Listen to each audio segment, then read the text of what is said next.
menjadi makanan dan minuman kesehatan. Hayo, siapa di sini yang masih nggak suka sayuran? Sayuran biasanya memang bukan menu favorit bagi anak-anak. Mungkin yang rasanya sedikit berbeda, sedikit langu dibandingkan makanan yang lainnya seperti halnya ayam, daging, makanan cepat saji. Tapi sayuran di sini sangat jauh manfaatnya lebih banyak dibandingkan makanan yang lainnya. Sekarang kita bahas dulu, sayuran itu apa sih? Nah, di dalam pengertian sayuran, sayuran ini digolongkan sebagai tanaman hortikultura. Tanaman hortikultura merupakan ilmu pertanian yang berkaitan dengan sayuran, buah-buahan, tanaman hias, dan termasuk tanaman obat-obatan.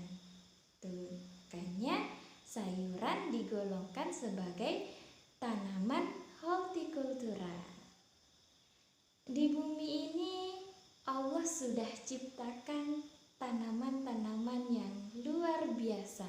Kemarin kita sudah membahas tentang tanaman yang bisa diolah menjadi obat-obatan. Ini sekarang tanaman bisa diolah, dimasak sedemikian rupa sehingga bisa kita makan sehari-hari bersama dengan makanan seperti nasi, roti, dan makanan karbohidrat lainnya, yaitu sayuran. Sayuran ini diklasifikasi yang kita bahas ada dua. Yang pertama bagian yang bisa dimakan, yang kedua bagian pigmennya. Yang pertama berdasarkan bagian tanaman yang dimakan itu terbagi lagi menjadi dua, yaitu vegetatif dan juga generatif. Kalau yang vegetatif itu berdasarkan daunnya, kemudian batangnya, dan juga akar. Kalau yang generatif itu bagian tanamannya, bijinya, buahnya, dan juga bunganya. Yang pertama, sayuran daun atau leaf vegetable. Sayuran daun apa saja sih yang bisa dimakan? Seperti yang pertama ada sawi, kemudian daun ubi, kemudian bayam, kangkung. Itu semua adalah sayuran daun.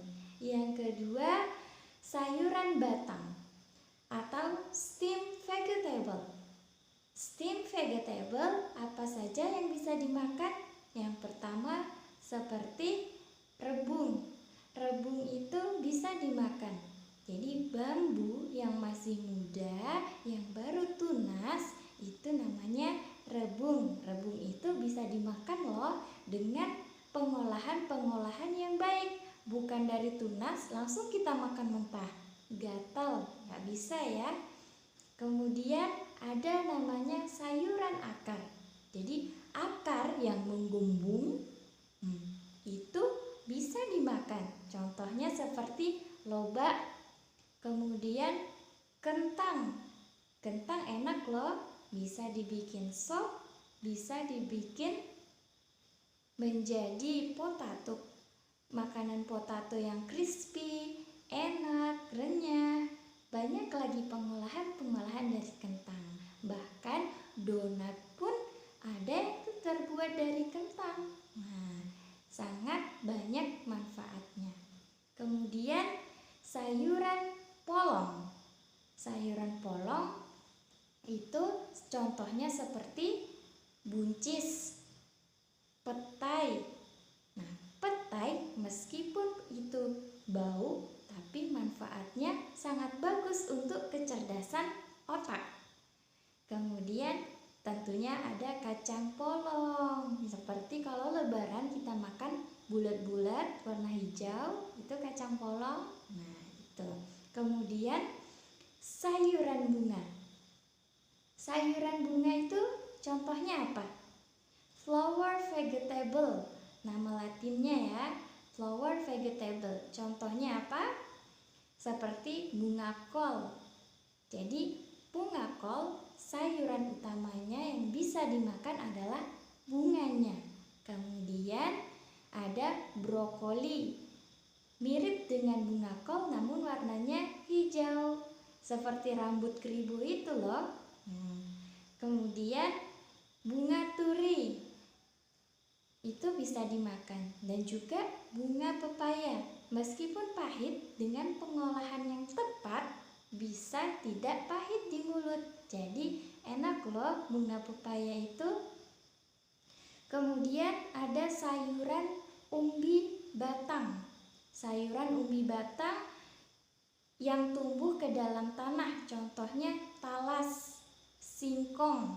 Nah, jadi beda umbi batang dengan akar. Kalau lobak tadi itu dari akarnya, kalau umbi batang ini dari batang yang tertanam di dalam tanah. Kemudian sayuran buah.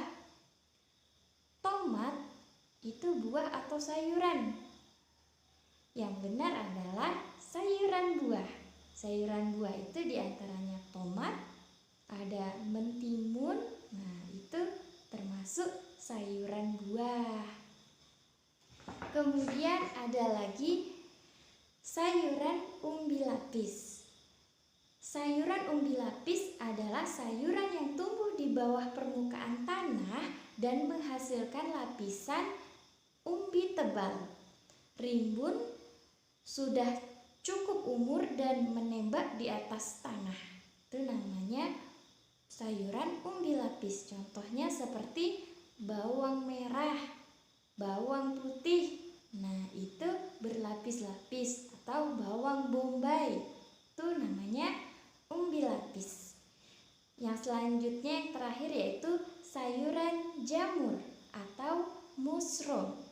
Jadi mushroom ini secara ilmiah bukanlah tumbuhan, tetapi karena bagian cendawannya dapat dimakan sehingga digolongkanlah sebagai sayuran.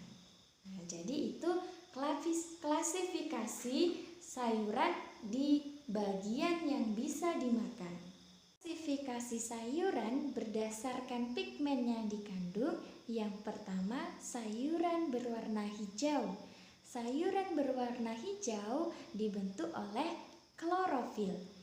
Klorofil pada sayuran dalam keadaan suasana asam, maka sayuran akan berubah menjadi warna hijau tua, dan dalam keadaan suasana basah, sayuran hijau akan berubah menjadi hijau terang. Kemudian sayuran hijau ini kaya akan karotenoid. Sayuran hijau kaya akan karotenoid dapat mengatasi radikal bebas, mengandung vitamin A, C, dan juga vitamin K yang dapat mengatasi radikal bebas, bermanfaat bagi pembekuan darah dan juga pembentukan kalsium. Selain itu juga mengandung unsur mineral, diantaranya zat besi, zat kapur, magnesium, dan fosfor. Tuh, perlu diingat tentang sayuran berwarna hijau yang terbentuk oleh klorofil. Klasifikasi sayuran berdasarkan pigmennya yang kedua yaitu sayuran berwarna ungu. Sayuran berwarna ungu seperti sayuran terong, bayam ungu, kemudian bawang dan paprika ungu mengandung vitamin A dan juga kalsium yang tinggi. Mengandung vitamin A dan juga kalsium yang tinggi, dan juga mengandung antosianin, resveratrol, dan asam alegik, yang mana bisa menangkap radikal bebas, mencegah terserang penyakit kanker, dan juga mencegah penyakit serangan jantung dan juga diabetes. Tuh, seperti itu klasifikasi sayuran berwarna ungu. Klasifikasi sayuran yang selanjutnya berdasarkan pigmennya yaitu sayuran berwarna merah atau berwarna biru. Adanya berwarna merah atau biru itu karena adanya zat antosianin yang sensitif terhadap pH yang dapat larut di dalam air. Sayuran berwarna merah atau biru ini ketika dalam keadaan netral, maka pigmennya berubah menjadi warna ungu. Dalam keadaan asam, pigmennya berubah menjadi warna merah, dan dalam keadaan basa, pigmennya berubah menjadi warna biru. Sayuran berwarna merah atau biru ini yaitu sayuran kubis merah, buah bit, buah tomat, cabai, dan paprika. Kasih sayuran berdasarkan pigmennya yang selanjutnya yaitu warna kuning atau orange di dalam sayuran. Warna kuning atau oranye di dalam sayuran itu karena adanya zat alfa dan beta karoten yang tidak akan berubah meskipun ada pengolahan atau pH. Zat beta dan alfa karoten ini sangat bagus untuk meremajakan kulit, menghambat sel-sel penuaan, dan juga bagus untuk kekebalan tubuh agar tidak mudah terserang oleh penyakit. Sayuran yang berwarna kuning atau orange itu ada sayuran labu kuning, ada sayuran ubi jalar, kemudian wortel, biji melinjo. Begitulah klasifikasi sayuran berdasarkan pigmennya. Alhamdulillah, jazakumullahu khairan. Itu tadi tentang klasifikasi sayuran. Yang pertama tadi berdasarkan yang bisa dimakan, yang kedua berdasarkan pigmennya. Sekian dulu pelajaran kita pada hari ini. Ibu akhiri, assalamualaikum warahmatullahi wabarakatuh.